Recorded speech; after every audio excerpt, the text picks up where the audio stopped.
Hello everyone, welcome back to Music Appreciation. Looking forward to what we're going to talk about today. We're going to talk about undanced dance music, namely the suite, the minuet, the waltz, and William Grant Still.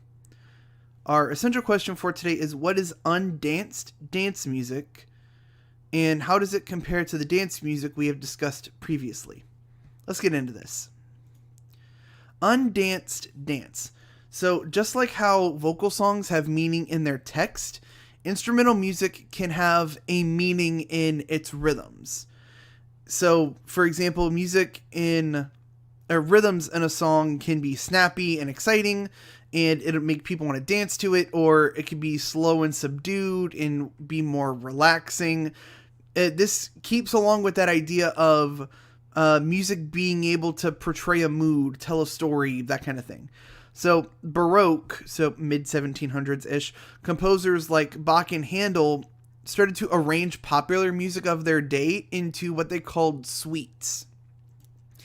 So a suite is a set of instrumental pieces, each in the character of a dance.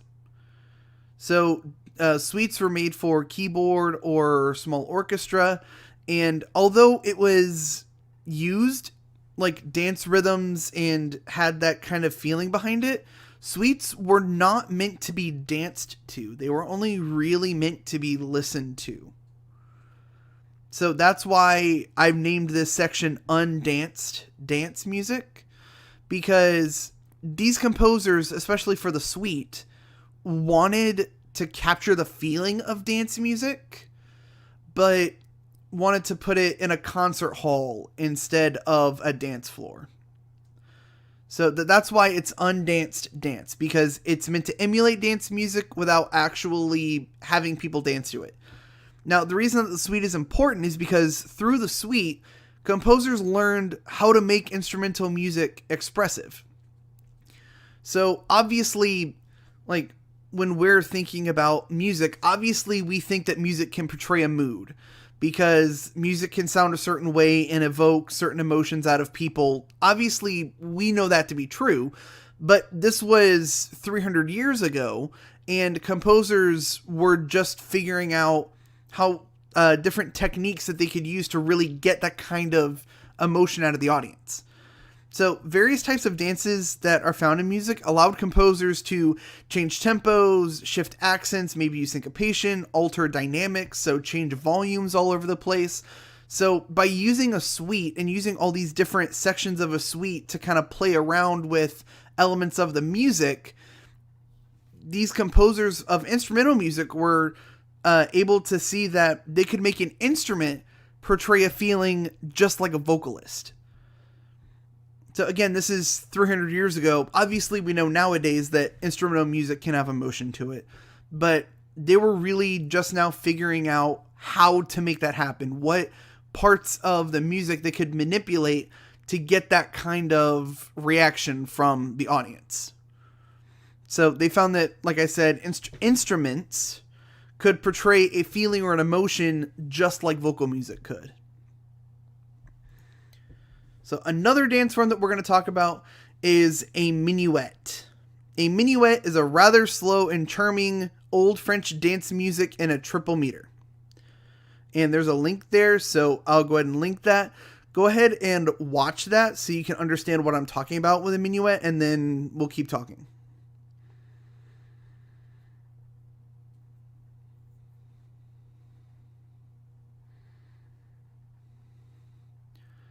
So a minuet started as actual like French dance music in the court of Louis XIV. But then when composers that I talked about earlier, like Mozart and Haydn, came around, they wanted to have a graceful, elegant kind of dance music that they wanted to use. So they started writing minuets, not as dance music, but as just music to have like in a concert. So namely in their sonatas. So a sonata is a musical work with usually 4 movements. The minuet was used as a light-hearted third movement, because the way that a sonata normally works is that the first movement would be really fast to get the audience's attention. The second movement would be a little slower, maybe more emotional. Then the fourth movement would be fast again to kind of end on a high note. So the composers wanted something for that third movement, like a different emotion or feeling to put in that third movement to give it some contrast.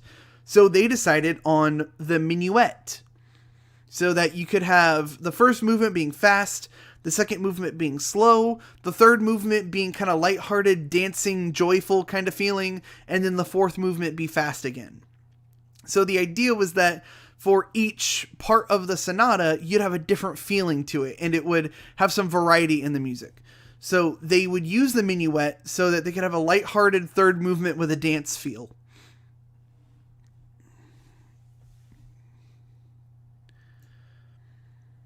Now, moving on, another term that we're going to talk about, similar to the minuet, the waltz is a dance in triple meter. So, also like the minuet, it did start as a social dance before people started co-opting it for the concert hall. However, the waltz is an actual dance. So I know a minuet and a waltz are very similar. We've talked about them very similarly. But a minuet is no longer a dance. It's just a type of music to go in a sonata normally. But waltz is still a type of dance. So even people today will take dance classes to learn how to waltz. I had a friend that took dance classes and learned how to waltz for their wedding.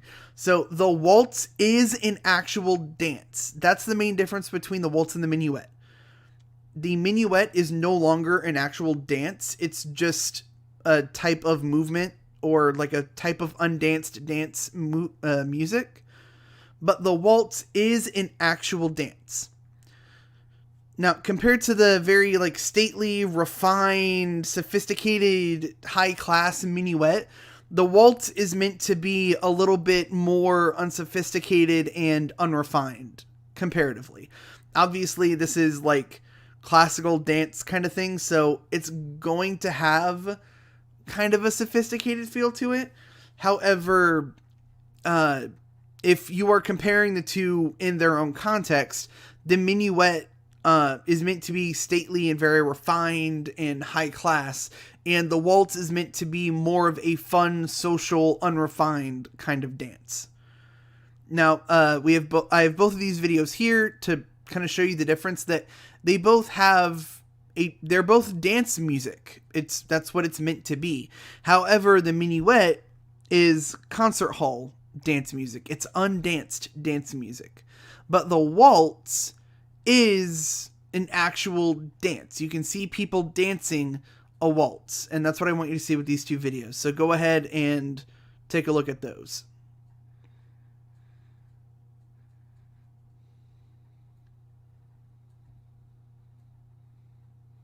So our activity for today is going to be to listen to this, and I want you to determine if you think it's a waltz. Because we've talked about this dance music, this having a triple feel, the dun dun dun dun dun dun dun dun dun dun dun dun kind of thing, where it's meant to have a dancey feel, but I want you to try to decide for yourself if this is a waltz. And can you tell, like, right off the bat that it's a waltz, or does it take time to figure it out? And then lastly, at the ending, so obviously it's a very long piece of music, so if you listen to the first few minutes and the last few minutes, you'll get the idea. But at the ending, what happens to the feeling of the music? Is it still a waltz at that point, or does it change into a different genre you think of music, or do you think it's still a waltz just with a different feeling? I want to get your thoughts on that as well, get you thinking about the feeling of the music and how that compares to earlier in that same piece of music.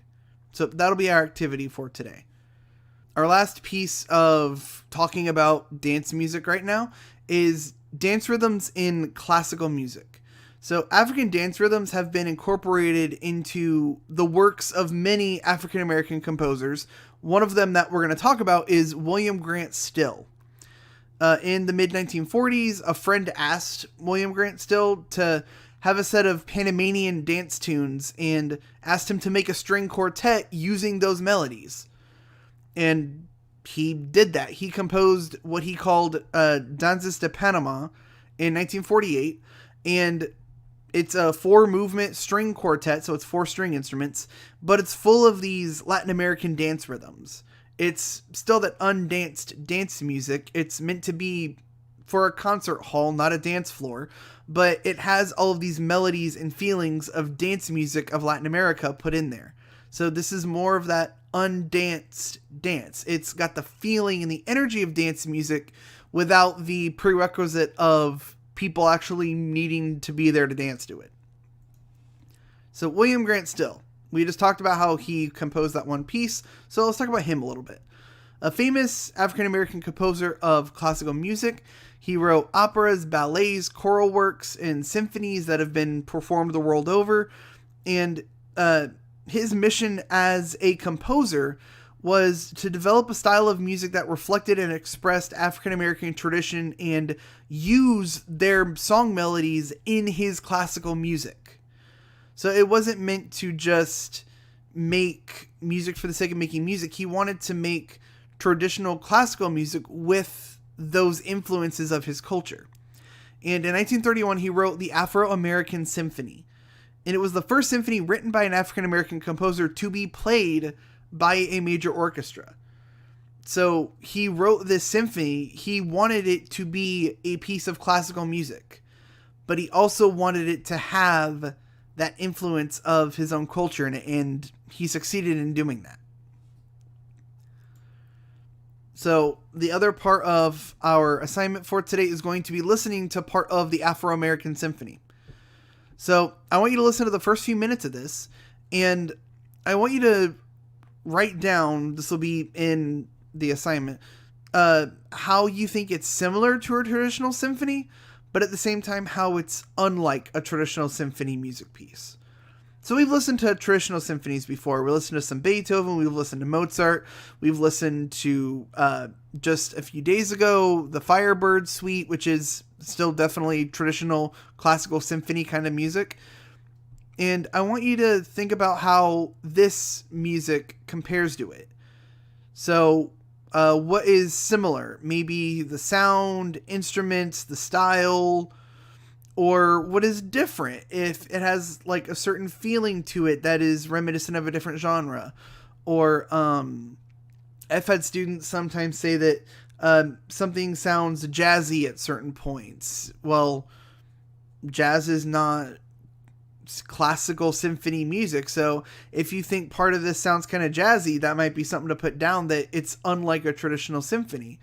Maybe the way that the instruments are used, if there's like solo sections instead of, big classical music, giant chords and melodies and stuff like that, if it's got a soloistic aspect that you don't normally see outside of a concerto, things like that. I want you to think about and write down while you're listening to the Afro-American Symphony. How does this compare to a traditional symphony, both in similarities and in differences? Wrapping up what we talked about today, we talked about undanced dance. So we talked about the suite, the minuet, the waltz, and William Grant Still. Make sure you complete your Schoology assignments for today. Make sure you get that taken care of. If you have any questions, you can email me and help however I can. Have a good day.